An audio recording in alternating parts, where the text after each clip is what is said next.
Hey guys, welcome back, and I'm doing another video, and it's going to be a tutorial. But first and foremost, I want to just mention a few things. First thing is, I want to congratulate Kay McCoy 33.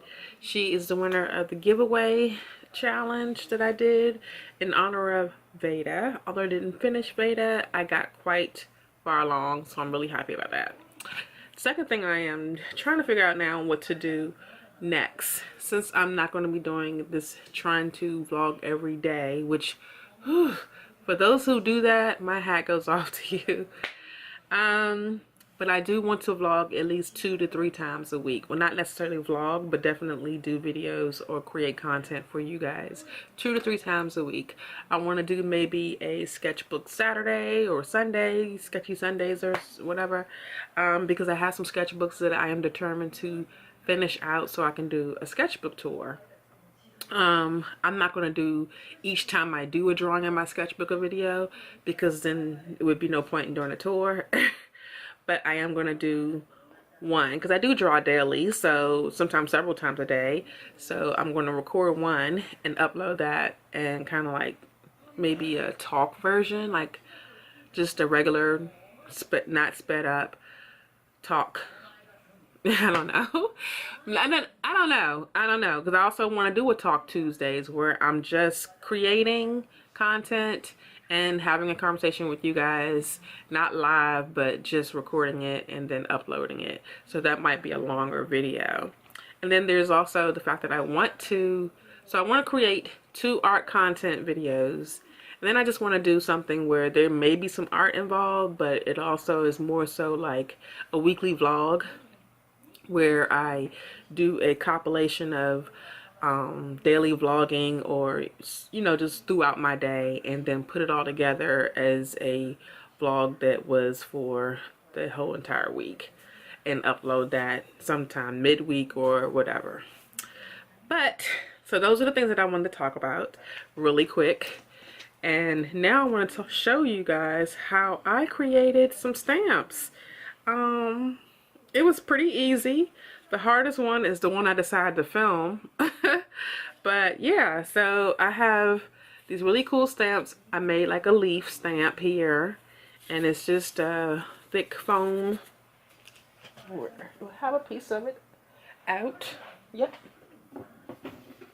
Just thick foam sheets. You can get these sheets. This was in like a 9x12 when it started. And you can get them from your craft store. I got this at Michael's.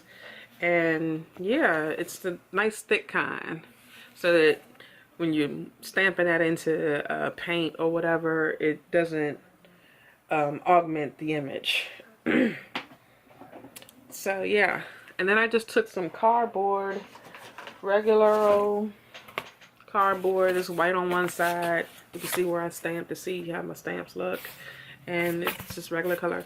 I mean, it doesn't have to have another color on the other side. I just wanted it that way, and I kind of messed up on one of them, but whatever.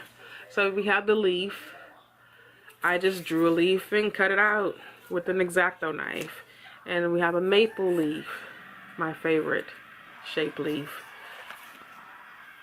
Oh goodness. Sorry guys. Let me try to close the door. I don't know what he's watching.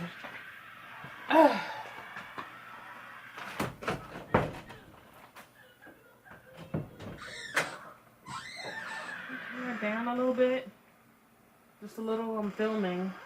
Thank you.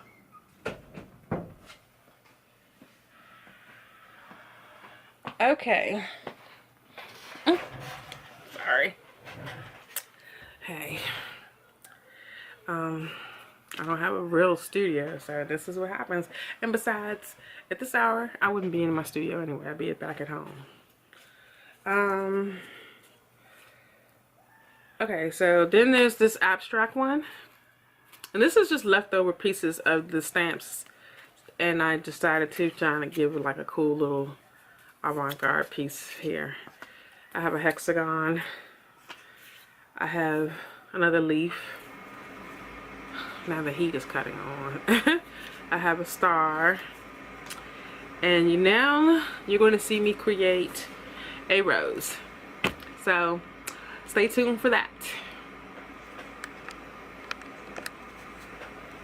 So I drew out this little rosette here. This is going to be the pattern that I lay down here and then cut out. So this is going to be interesting because, yeah, I should have did I filmed doing an easy one like a heart or something. But I don't want a heart stamp, so I didn't want to waste my phone doing a heart stamp. I can draw a heart and fill it in. Not that I can't draw these and fill them in, but it's just a lot easier to be. I just wanted some stamps. Anyway, so I'm going to film that really quick. I'm going to do it sped up a little bit, but I'll explain it.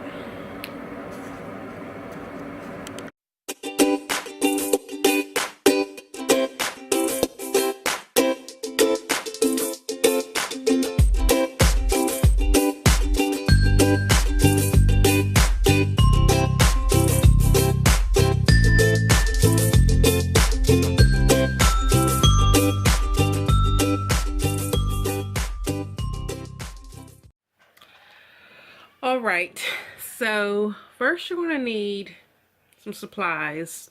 It just helps if you have them all gathered. First one is, well, it's not the first one, but you're going to need a glue gun and glue sticks. You know, 2 usually if you're making a lot of stamps in one sitting. 1 will do you good if you're not. Let's see, what else? Tweezers for your small parts of your stamp, craft scissors, X-Acto knife, glue stick, drawing paper, cardboard, and your phone. And if you don't know how to draw some of the images, you're going to need either your cell phone or your tablet, iPad, whatever you have to trace. And that's what the drawing paper will be for. If you know how to do yours freehand, like your hearts, your stars, leaves, things like that, then you can just take the paper and use that. The reason why I say use the paper instead of just trying to draw directly onto the phone is you don't want to put any depressions in your phone, because remember, you're using these to stamp with, so any depressions may leave that area void of pigment.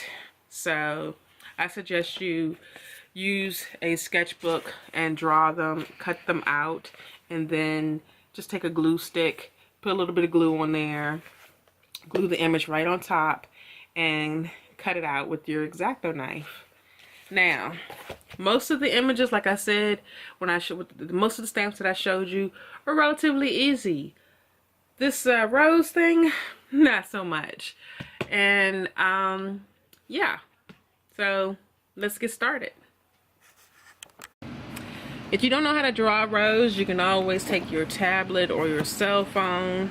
Let's see, look up rose stencil, and like such, you can click on a rose stencil, pick one you like click on the images, pick one you like, I guess, if you don't know how to draw one, and just, there's a nice one, and just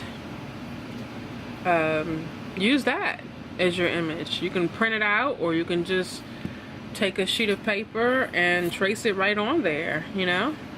That's kind of big. I don't know if you can resize it. If you want, you could just screenshot it. Oh, I'm moving too fast.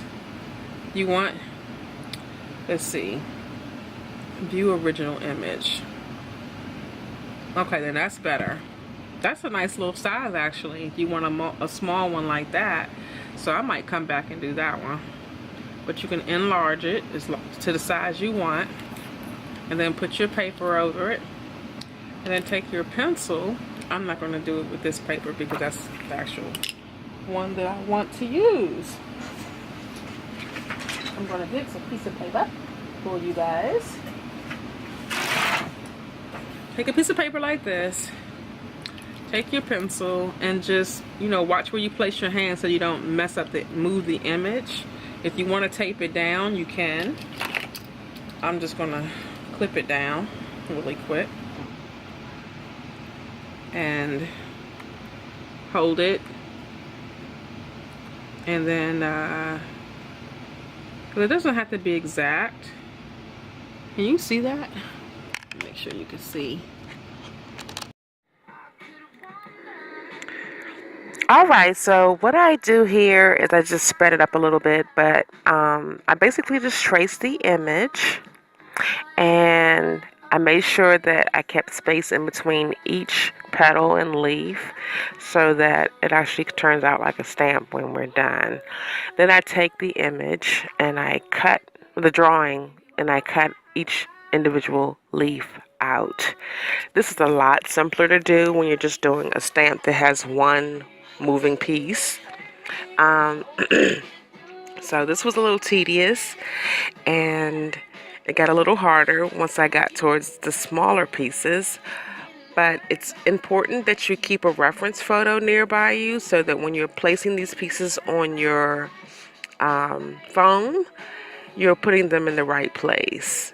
Like I said, it's easier when you're just doing something that only has a few pieces to it, but when you have a lot of petals like this particular rose stamp, then you kind of want to, I mean, you can just work it out, but I had a reference photo. I think at some point I did switch to the glue stick because I just found that the liquid glue was a little too wet, and I just wanted it to stick to the foam while I was cutting the foam out. So you're definitely going to need to have your glue stick handy and your X-Acto knife handy, because that is the next thing that we're going to do. Also, we're going to use a razor blade to cut the cardboard, because it was just easier to cut through the cardboard with a razor blade instead of the scissors. It was easier for me anyway. So now that we got that all pieced together, I go ahead and just make sure everything's properly in its spot and grab my cardboard and cut that out so that that'll be ready when I'm ready to adhere the foam to the actual cardboard to make it like a stamp. If you want to get fancy with this and make them look really professional and kind of similar to what you would get out of a craft store, you can always use wood that's pre-cut to the size of the image you want to use, and that works just fine. Now when you're cutting these pieces out, you have to take your time, but because the X-Acto knives are sharp, so just be careful. But it turns out it's such a nice thing the way this turns out, and I'm kind of glad that I was able to show you guys with the rose, because now you can see that you can even do it with something a little bit more detailed. So the easy stuff is kind of self-explanatory, you know. But yeah, we're just cutting out these little pieces here. And like I said, be careful. Then we go over to where I have my hot glue plugged in and just take the hot glue and permanently glue them down onto your stamping medium, I guess, which would be cardboard or wood or whatever you have. And I'm just picking up the pieces and gluing them down, positioning them, making sure that they stay separate. Now when I found the smaller pieces in the middle, I had to use the tweezers. That's why we had the tweezers out also. And that's it. I just peel the paper off when I'm done. It came off really easy. And those are all my stamps. I hope you enjoyed this tutorial.